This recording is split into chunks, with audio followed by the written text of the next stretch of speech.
the bottom to the top, we're sparking wildfire. कैसे उम्मीद है कि ठीक होंगे। आज हमने जिस चीज़ के बारे में पढ़ना है वो है हमारे पास सब्लिमेशन। तो आ जाते हैं कि सब्लिमेशन किस चीज़ को कहा जाता है। तो सबसे पहले हमारे पास सब्लिमेशन। अच्छा जी, सब्लिमेशन क्या होता है? हमारे पास कई ऐसे केमिकल्स मौजूद होते हैं जो डायरेक्टली चेंज हो जाते हैं वेपर्स में। होते दरअसल सॉलिड है, लेकिन सॉलिड से उन्हें जैसे चेंज करते हैं तो लिक्विड में चेंज होने के बजाय डायरेक्टली सॉलिड में चेंज हो जाते हैं। उस प्रोसेस को हम लोग क्या कहते हैं? सब्लिमेशन। तो पहले आते हैं सब्लिमेशन आखिरकार किन चीजों में होती है। तो सब्लिमेशन जो है हमारे पास होती है सब्लिमेबल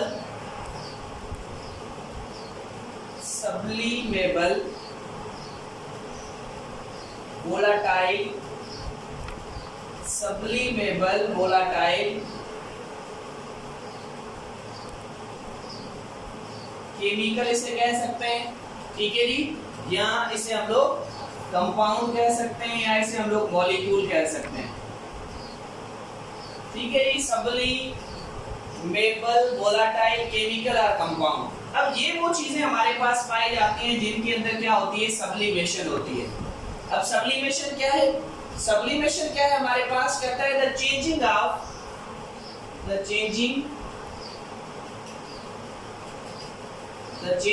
of solid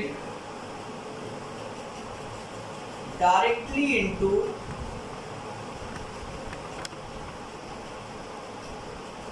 वेपर्स। कि सॉलिड जो है वो हमारे पास डायरेक्टली वेपर में चेंज हो जाए। अब वो चीजें जो डायरेक्टली वेपर में चेंज हो जाती हैं उन्हें हम लोग क्या कहते हैं? सब्लिमेबल वोलाटाइल कंपाउंड्स, ठीक है जी।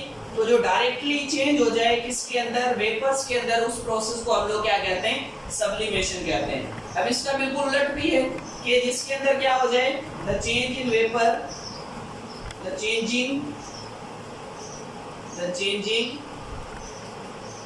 इन vapours directly into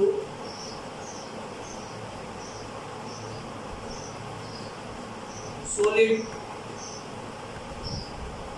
is called sublimation। ये दोनों डेफिनेशन हमारे पास किसकी आ जाती हैं? सब्लिमेशन की आ जाती हैं।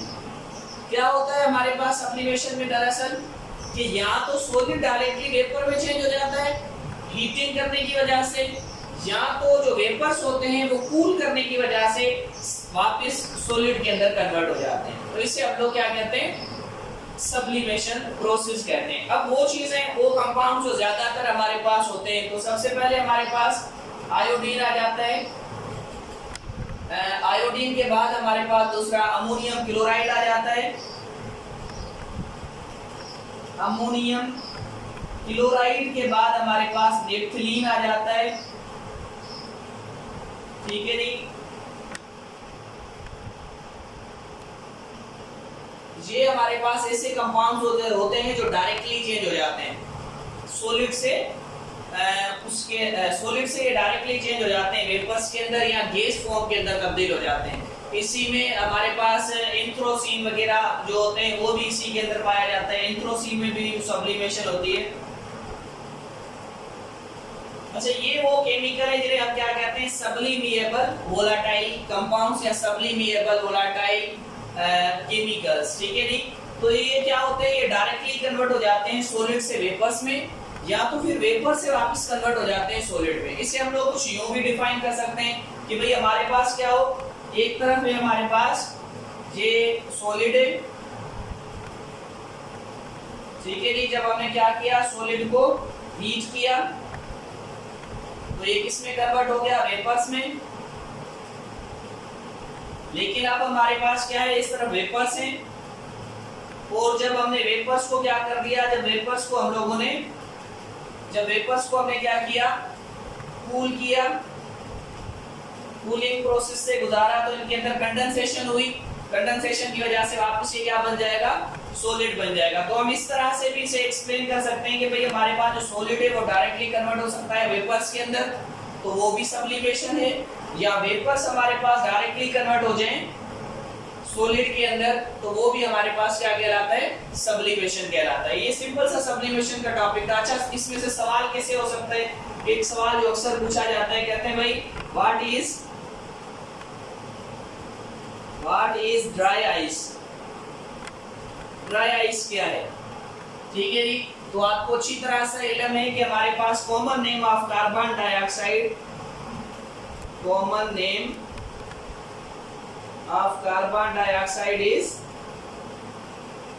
ड्राई आइस, ठीक है जी। कार्बन डाइऑक्साइड का जो हमारे पास कॉमन नाम होता है उसे हम लोग क्या कहते हैं, ड्राई आइस कहते हैं। अब ये भी क्या हो जाता है, ये भी कन्वर्ट हो जाती है। अब कार्बन डाइऑक्साइड जो होती है ये क्या होती है, पहले सॉलिड बनी हुई होती है, ठीक है जी। ठंडे होने के बाद जब ये बहुत ज्यादा ठंडी हो जाती है तो ये सॉलिड बन जाती है। अब जब ये सॉलिड बन जाती है तो फिर इन्हें क्या किया जाता है, फिर इन्हें हीट किया जाता है। तो हीट करने से ये डायरेक्टली गैस की फॉर्म में आ जाती है। आपने देखा होगा ऐसे स्टेज, ऐसे जहाँ पर म्यूजिशियन सॉन्ग्स वगैरह दे रहे होते हैं या सॉन्ग्स वगैरह गा रहे होते हैं, तो उस दौरान क्या होता है कि जब बहुत सारा धुआं एक साथ से निकलता है। वो जो धुआं एक साथ से निकल रहा होता है वो दरअसल क्या होता है, वो उस वक्त कार्बन डाइऑक्साइड जो ड्राई आइस हमारे पास मौजूद होती है इसे चेंज कर रहे होते हैं गैसियस फॉर्म में। वहां पर सब्लिमेशन का प्रोसेस हो रहा है, तो इस वजह से वो जो स्टेज होती है उसके ऊपर बहुत ज्यादा धुआं निकल रहा होता है। तो ये हमारे पास कॉमन सवाल पूछा जा सकता है सब्लिमेशन से। ये याद कर लीजिएगा कि ये हमारे पास वो कंपाउंड्स हैं जिन्हें हम लोग सब्लिमेट वोलेटाइल कंपाउंड्स कहते हैं। इसके अलावा भी कुछ है, पर ये वो हैं जो ज्यादातर पूछे जाते हैं, इनसे बाहर सवाल नहीं किया जाता। इसी तरह से हमारे पास एसीटोन भी है। आपको पता है दूसरा सवाल ये भी पूछा जाता है, ठीक है। एसीटोन आपको पता है जो नील पॉलिश होती है, नील रिमूवर होता है, नील रिमूवर। जब नील पॉलिश लगाते हैं ना तो नील रिमूवर से नील पॉलिश को उतारने के लिए इस्तेमाल करते हैं, उसमें एसीटोन मौजूद होता है। ये सबसे ज्यादा हाईली वोलेटाइल कंपाउंड है। जो एसीटोन है हमारे पास, ये सबसे ज्यादा वोलेटाइल कंपाउंड है। तो ये एकदम से क्या हो जाता है, ये एकदम से उड़ जाता है, लेकिन उड़ता क्या है, ये डायरेक्टली कन्वर्ट हो जाता है किसके अंदर, वेपर्स के अंदर। तो जब ये वेपर्स के अंदर कन्वर्ट हो जाता है तो हमें पता लगा कि भाई क्या हो रहा है, जो दरअसल एसीटोन जो हमारे पास है वोलेटाइल है, ये लिक्विड में चेंज होने के बजाय डायरेक्टली वेपर्स में चेंज हो जाता है। तो इस प्रोसेस को हम लोग क्या कहते हैं, सब्लिमेशन। सब्लिमेशन एक ऐसा प्रोसेस है जिसके अंदर सॉलिड डायरेक्टली कन्वर्ट हो जाता है गैस के अंदर, या तो गैस डायरेक्टली कन्वर्ट हो जाती है सॉलिड के अंदर। उम्मीद करते हैं ये समझ में आया होगा। अगर समझ में ना आया हो या कोई सवाल हो तो कमेंट्स के अंदर जरूर पूछ लीजिएगा। सदा सौभाग्यवती। Thank you.